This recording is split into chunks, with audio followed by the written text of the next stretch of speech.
Корвалмент. Швидка допомога вашому серцю. ЄС не встигає поставити Україні 1 мільйон снарядів, і Чехія знайшла вихід. Прага висунула пропозицію, яка допоможе Європейському Союзу стримати обіцянку. Чехія закликала Європейський Союз профінансувати покупку артилерійських снарядів для України за межами блоку, оскільки вони не встигають виконати свою обіцянку і відправити 1 мільйон боєприпасів до березня цього року. Як пише видання «Політико» з посиланням на дипломатів, знайомих з ходом переговорів, Прага наполягає на тому, аби відсутні 450 тисяч артилерійських снарядів закупили за межами Європейського Союзу. Постачальниками можуть стати збройні компанії Південної Кореї, Туреччини та Південної Африки. Один з дипломатів каже, що цифра в 450 тисяч була озвучена на неформальній зустрічі міністрів оборони країн Європейського Союзу в Брюсселі.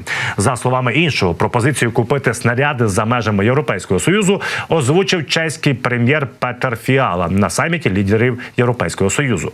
За словами анонімного чиновника, головний дипломат Євросоюзу Жозеп Борель особливо відзначив Корею як країну, яку можуть залучити для поставок додаткових снарядів. Власне, через брак боєприпасів, кажуть в Інституту вивчення війни, Україні доведеться обирати напрямки атак.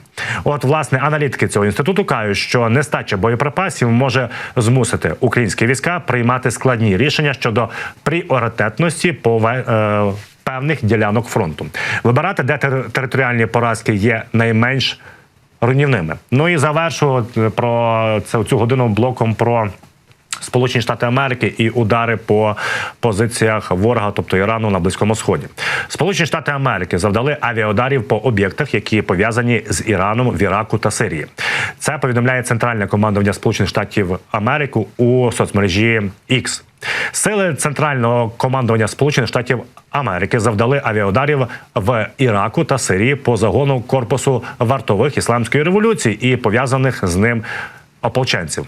Ударів завдали по більш ніж 85 цілям за допомогою багатьох літаків, у тому числі дальніх бомбардувальників, які прилетіли зі Сполучених Штатів. Під час авіаударів було застосовано понад 125 високоточних боєприпасів. Об'єкти, по яких було завдано ударів, включили командно-контрольні оперативні центри, розвідувальні центри, сховища ракет і безпілотних літальних апаратів, а також об'єкти логістики та ланцюга постачання боєприпасів груп ополчення та їхніх спонсорів КВІР, які сприяли нападам на сили США та коаліції. Я вам нагадаю, що 28 січня стало відомо, що 3 американських військовослужбовців загинули і десятки отримали поранення під час атаки безпілотного літального апарату на американські сили, дислоковані на північному сході Йорданії поблизу сирійського кордону. Саме після цього президент Сполучених Штатів Америки Джо Байден віддав наказ вдарити по оцих формуваннях Ірану в інших країнах. Хоча зазначив Джо Байден, що самих ударів по